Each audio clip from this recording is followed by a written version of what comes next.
Fala pessoal, bom dia. Vamos lá para mais um giro de mercado. Hoje, dia 29 de março. Ontem, nosso Ibovão da Massa deu aquela alegria, voltou para cima dos 100 mil pontos. A gente já vai falar disso.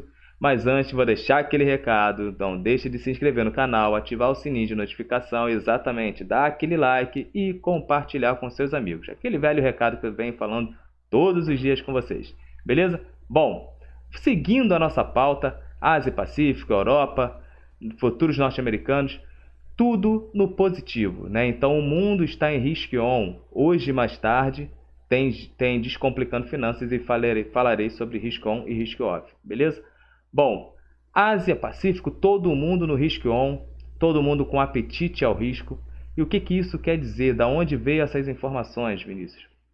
Bom, saiu a informação do Alibaba, que é um dos gigantes da tecnologia na China, em que ele vai se dividir em 6 grupos e cada grupo terá a sua responsabilidade, vamos colocar assim, a sua responsabilidade de captar dinheiro, captar mais bufunfa para dentro do negócio e com isso ampliar as atuações do grupo de tecnologia.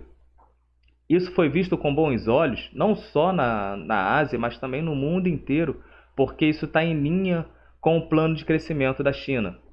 Então, isso faz com que os investidores comecem a olhar para o mercado, porque lembra como eu falei que o crescimento, a reabertura da China, a China reabrindo a sua economia, transformando a sua economia de uma forma, trazendo a sua economia mais pujante, mais forte, isso é um direcionador de mercado, levando assim as bolsas para cima, porque China é a fábrica do mundo, então ela compra muita matéria-prima e vende muito bens acabados.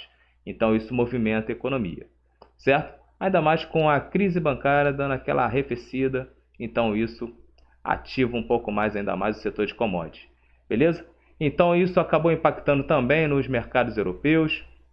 Teve no mercado europeu e o UBS divulgando o seu novo CEO, então isso acabou também sendo visto com bons olhos.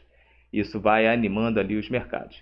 Agora, no futuro norte-americano, lá nos Estados Unidos, ontem nós tivemos os treasuries aí batendo, ainda mais os de 2 anos, batendo 4%. Isso acabou jogando um pouco mais os índices do S&P e Nasdaq bem para baixo. Só que se a gente olhar ali o Nasdaq, as grandes de tecnologia elas sofreram menos, estavam até em alta.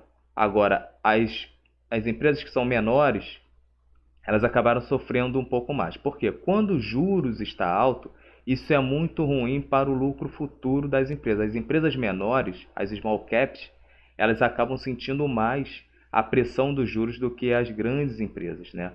Então, aqui não é diferente. Nós vimos quando o Campos Neto desceu a taxa de juros para 2% lá na época do Covid.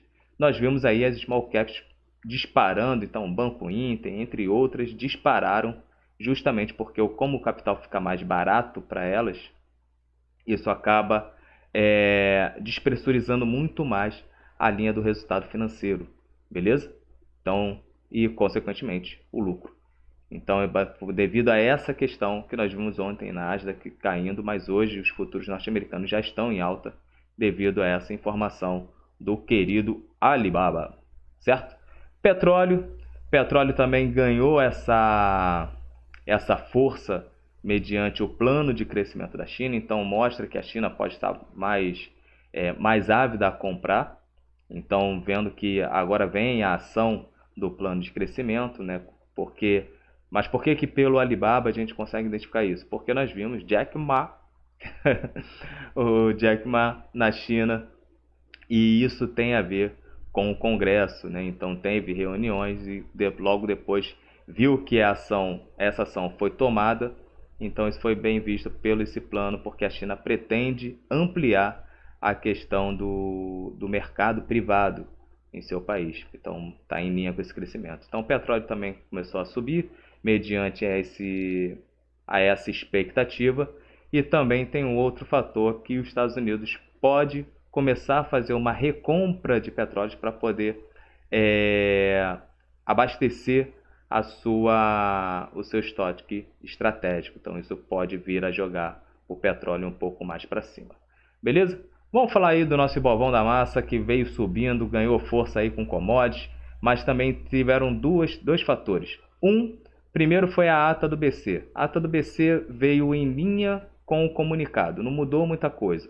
Então, basicamente, Campos Neto e sua equipe, colocando ali na ata, um dos fatores que pode vir a trazer essa taxa de juros para baixo. Não deixou de ressaltar que está controlando a inflação, que tem que buscar o controle da inflação. Não deixou de mencionar a preocupação e as incertezas pela questão da política fiscal, porque se tiver uma política fiscal expansionista, ou seja, liberando mais gastos, isso pode ser ruim para a economia brasileira e, com isso, pressionar mais ainda a questão da inflação. E pressionando a inflação, o Banco Central pode não ter que baixar juros, e sim aumentar juros para poder controlar melhor o índice do preço, certo? Então, ali o mercado viu com bons olhos porque ficou mais claro do que o comunicado. Tanto que foi elogiado até mesmo pelo ministro Haddad, falou que a ata veio mais clara, então ele deu mais entendimento. E ele, logo depois, o ministro Haddad ressaltou, falando nas entrevistas, que hoje vai conversar com Rui Costa, que esse é um dos pontos que está até se opondo um pouco mais à questão do arcabouço fiscal, e que essa semana pode destravar essa questão do arcabouço fiscal e ser apresentado tanto para o público quanto para o Congresso. Pacheco, do lado do Congresso, né, no Senado, já ressaltou com Lula que vai dar a devida importância, né, e acelerar, no caso, a questão do arcabouço fiscal, a votação, os trâmites que devem ser feitos pelo Congresso. Então, isso foi visto com bons olhos, porque ficou mais claro. Então, o fiscal vindo bem, com responsabilidade, assim como Tebet e Haddad vem mencionando, isso pode destravar aí um dos problemas que nós temos, que é o déficit fiscal, né, o problema fiscal, e jogar essa bolsa para cima, fazendo com que o Rodrigo Campos Neto, presidente do Banco Central, venha começar a iniciar um corte na taxa de juros, certo? Bom, vou trazer aqui para vocês o nosso Ibovão da Massa e ver como é que ficamos nessa questão da nossa lateralização, nosso caixotaço, certo? Fechamos aí em 101, 185 pontos, 1000 pontos, né? Então, fechamos com 1,65%. Se nós trouxermos aí os setores, setor financeiro veio bem em alta. Ontem também tivemos a rediscussão da questão do juros consignado, fechou em 1,97. Isso foi bem visto pelos bancos. Bradescão da Massa, esse já mencionou que hoje de manhã já retoma a modalidade de empréstimo consignado. Isso pode ajudar o mercado a crescer um pouco mais. Notícia. Materiais básicos, Vale aí impulsionado, crescendo aí 1%, então minério de ferro voltando a ganhar pujança lá na China. Nós tivemos aí também a galera aí do petróleo e gás, que petróleo também deu uma subida, frio há um tempo, até alguns dias atrás, deu aquela alegria, subiu forte pra caramba, mas nós tivemos aí Petrobras com 1,7, quase 2% aí de alta, tanto a Petro 4 quanto a Petro 3. Então isso acaba animando os mercados. Vamos olhar aqui os nossos indicadores para hoje, para ver o que pode movimentar o mercado.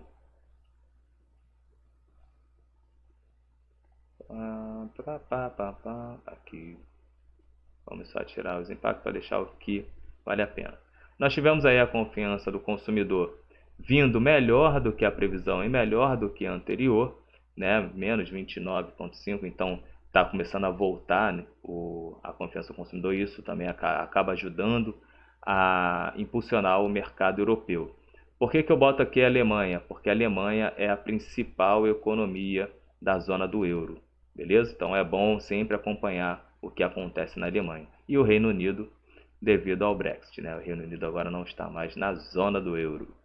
Beleza? Nós temos aqui os empréstimos bancários, vai fazer pouco preço, o índice de preço ao produtor. Isso é interessante a gente avaliar, porque isso impacta no preço final para o consumidor e isso impacta, consequentemente, na inflação, no nosso IPCA, onde o Banco Central está de olho para ver se vai baixar ou não, certo?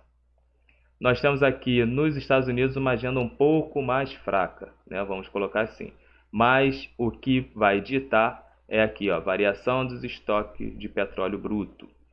O anterior veio com 1.117 milhões de barris de petróleo, né? Então, o consenso é que venha 0,092 milhões.